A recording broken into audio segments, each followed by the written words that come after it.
June 25-ന് 3 രാജ്യസഭാ സീറ്റുകളിലേക്കും തെരഞ്ഞെടുപ്പ് നടക്കുമെന്ന പ്രഖ്യാപനം വന്നതിന് പിന്നാലെ ഇരുമുന്നണികളിലും ചർച്ചകൾ സജീവമാണ്. CPIയും കേരള കോൺഗ്രസ് എമ്മും നോട്ടമിടുന്ന രാജ്യസഭാ സീറ്റിൽ CPM മുൻഗണന നൽകുന്നത് CPIക്ക്. എന്നാൽ കേരള കോൺഗ്രസിനെ തഴഞ്ഞെന്ന് വരാതിരിക്കാനും CPM ശ്രദ്ധിക്കും. തെരഞ്ഞെടുപ്പ് പ്രഖ്യാപിച്ചതോടെ LDFന് ഇനി ഇക്കാര്യത്തിൽ തീരുമാനം നീട്ടിവെക്കാനും കഴിയില്ല. നിയമസഭയിലെ പ്രാതിനിധ്യം കണക്കാക്കിയാൽ ഒരു സീറ്റ് UDFന് ലഭിക്കും. അതിൽ നേരത്തെയുള്ള ധാരണ പ്രകാരം മുസ്ലിം ലീഗ് മത്സരിക്കുമെന്നാണ് കരുതുന്നത്. അതേസമയം LDFന് കിട്ടുന്ന 2 സീറ്റിൽ ആര് മത്സരിക്കുമെന്ന ചോദ്യമാണ് ഇപ്പോൾ ഉയരുന്നത്. കാരണം ആവശ്യക്കാർ 4 ഉണ്ട്. ജൂൺ 25-ന് നടക്കുന്ന രാജ്യസഭാ തെരഞ്ഞെടുപ്പിൽ പത്രിക സമർപ്പണത്തിന് ജൂൺ 13 വരെ സമയമുണ്ട്. അതുകൊണ്ട് തന്നെ മുന്നണിയിൽ ഇത് സംബന്ധിച്ച ചർച്ച തുടങ്ങിയിട്ടില്ല. ജൂൺ 4-ന് ശേഷം ചർച്ചയാകാമെന്നാണ് CPM ഘടകകക്ഷികളെ അറിയിച്ചിരിക്കുന്നത്. UDFൽ മുസ്ലിം ലീഗിന് നൽകാൻ തീരുമാനിച്ച സീറ്റിൽ പുതുമുഖം വരുമെന്നാണ് സൂചന. അതേസമയം PK കുഞ്ഞാലിക്കുട്ടി മത്സരിക്കുമെന്ന പ്രചാരണം സാദിഖ് അലി ശിഹാബ് തങ്ങൾ നിഷേധിച്ചിട്ടുണ്ട്. യുവ പ്രാതിനിധ്യം ആവശ്യപ്പെട്ട് യൂത്ത് ലീഗും രംഗത്ത് വന്നിട്ടുണ്ട്. 2 സീറ്റിൽ വിജയിക്കാൻ കഴിയുന്ന ഇടതുമുന്നണിയിൽ ഒരു സീറ്റ് CPM എടുക്കാനാണ് സാധ്യത. 2ാമത്തെ സീറ്റിനായി CPIയും കേരള കോൺഗ്രസ് മാണി വിഭാഗവും രംഗത്തുണ്ട്. ശ്രേയസ് കുമാറിന് വേണ്ടി LJDയും സീറ്റ് ആവശ്യപ്പെട്ടിട്ടുണ്ട്. അതേസമയം ബിനോയ് വിശ്വം ഒഴിയുന്ന സീറ്റ് തങ്ങൾക്ക് തന്നെ ലഭിക്കണമെന്ന ഉറച്ച നിലപാടിലാണ് CPI ഉള്ളത്. എളമരം കരീമിന്റെ സീറ്റ് CPM നിലനിർത്താനാണ് എല്ലാ സാധ്യതയും എന്നിരിക്കെ 2ാം സീറ്റിനായി CPIയും കേരള കോൺഗ്രസും കടുംപിടുത്തത്തിൽ നിൽക്കുകയാണ്. റൊട്ടേഷൻ വ്യവസ്ഥയിൽ തീരുമാനമെടുക്കുന്ന രീതി കണക്കിലെടുത്താൽ ഊഴം CPIക്കാണെന്ന് CPM വൃത്തങ്ങൾ വ്യക്തമാക്കി. 17 നിയമസഭാ സീറ്റുള്ള കക്ഷി എന്നതും അവർക്ക് മേൽക്കൈ നൽകുന്നുണ്ട്. കേരള കോൺഗ്രസിന് 5 നിയമസഭാ അംഗങ്ങളാണുള്ളത്. എന്നാൽ ജോസ് കെ മാണി ഒഴിയുന്ന സീറ്റിൽ വിട്ടുവീഴ്ചയ്ക്ക് കേരള കോൺഗ്രസ് മാണി വിഭാഗവും തയ്യാറല്ല എന്നാണ് ഇടതുമുന്നണി നേതൃത്വത്തെ അവർ നേരത്തെ തന്നെ അറിയിച്ചിരുന്നത്. ഇങ്ങനെ ഒരു സാഹചര്യത്തിൽ ഇരു പാർട്ടികളെയും അനുനയിപ്പിക്കാനുള്ള ഫോർമുല CPM നേതൃത്വം കണ്ടെത്തേണ്ടതായുണ്ട്. മുന്നണി യോഗത്തിനു മുന്നോടിയായി ഇക്കാര്യത്തിൽ CPI, കേരള കോൺഗ്രസ് മാണി വിഭാഗം നേതാക്കളുമായി CPM നേതൃത്വം അനൗപചാരിക ചർച്ച നടത്തുമെന്നാണ് സൂചന.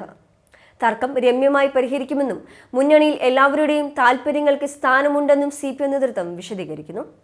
CPMന് ലഭിക്കുന്ന സീറ്റിൽ സ്ഥാനാർത്ഥി നിർണയം സംബന്ധിച്ച ചർച്ചകളും ജൂൺ 4-ന് ശേഷമാണ് നടക്കുക.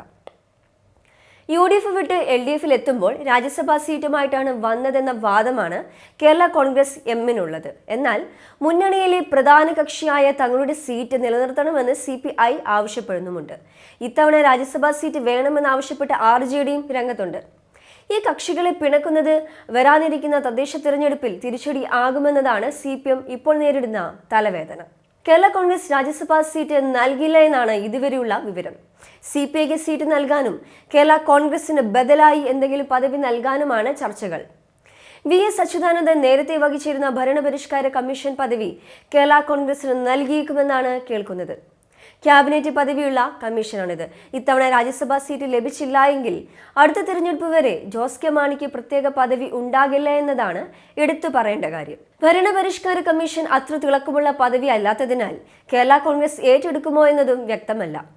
ഈ സാഹചര്യത്തിൽ അടുത്ത നിയമസഭാ തിരഞ്ഞെടുപ്പിൽ കൂടുതൽ മുൻഗണന നൽകാമെന്ന വാഗ്ദാനം ജോസ് കെ മാണിക്ക് മുൻപാകെ CPM വച്ചേക്കുമെന്നാണ് വിവരം. വിശദമായ ചർച്ചകളിലേക്ക് ഇടതുമുന്നണിയിലെ പ്രധാന പാർട്ടികൾ കടന്നു കഴിഞ്ഞു. LDFന് ലഭിക്കുന്ന 2 സീറ്റുകൾ CPIക്കും കേരള കോൺഗ്രസിനും കൈമാറിയും സ്വയം ത്യജിച്ചും പ്രശ്നപരിഹാരത്തിന് CPM ശ്രമിക്കുമോ എന്ന് ഉറ്റുനോക്കുന്നവരുമുണ്ട്. എന്നാൽ കേന്ദ്ര നേതൃത്വം അതിന് സമ്മതം മൂളാനുള്ള സാധ്യത തീരെയില്ല. കേരള കോൺഗ്രസ് സീറ്റ് നേടുമോ അതോ മറ്റു പ്രധാന പദവികളുടെ വാഗ്ദാനത്തിൽ ഒതുങ്ങുമോ, കടുത്ത തീരുമാനങ്ങൾ എടുക്കുമോ എന്നെല്ലാം വൈകാതെ അറിയാം. അതേസമയം UDF ക്യാമ്പിൽ കാര്യങ്ങൾ സുഗമമായി മുന്നോട്ട് പോകുന്നു എന്നാണ് അറിയാൻ സാധിക്കുന്നത്. കിട്ടുന്ന ഒരു സീറ്റിൽ മുൻധാരണ പ്രകാരം മുസ്ലിം ലീഗ് മത്സരിക്കും. മുസ്ലിം ലീഗിൽ ആര് മത്സരിക്കുമെന്നാണ് ഇനി അറിയേണ്ട കാര്യം. ഇന്ത്യ മുന്നണിക്ക് വ്യക്തമായ മേൽക്കൈ കേന്ദ്രത്തിൽ ലഭിച്ചാൽ PK കുഞ്ഞാലിക്കുട്ടി രാജ്യസഭയിലേക്ക് മത്സരിക്കുമെന്നും കേന്ദ്രത്തിൽ മന്ത്രിയാകുമെന്നുള്ള റിപ്പോർട്ടുകൾ വന്നിരുന്നു. എന്നാൽ താൻ രാജ്യസഭയിലേക്ക് ഇല്ല എന്നും ലീഗ് ചർച്ചകളിലേക്ക് കടന്നിട്ടില്ല. സാദിഖ് അലി ശിഹാബ് തങ്ങൾക്ക് ഒഴിവ് ലഭിച്ചാൽ ചർച്ചയിലേക്ക് കടക്കുമെന്നും ഇക്കാര്യത്തിൽ എളുപ്പത്തിൽ തന്നെ തീരുമാനം എടുക്കാൻ സാധിക്കുമെന്നുമാണ് കുഞ്ഞാലിക്കുട്ടി പ്രതികരിച്ചത്. കേരളത്തിൽ ഒഴിവ് വരുന്ന ആദ്യ രാജ്യസഭാ സീറ്റ് മുസ്ലിം ലീഗിന് തരുമെന്ന് UDF സമ്മതിച്ചിട്ടുണ്ടെന്നാണ് സാദിഖ് അലി ശിഹാബ് തങ്ങൾ പറഞ്ഞത്. യുവാക്കൾക്കാണ് പരിഗണന. ലോക്സഭാ തെരഞ്ഞെടുപ്പിന് ശേഷം ചർച്ചകളിലേക്ക് കടക്കുമെന്നും അദ്ദേഹം വ്യക്തമാക്കി.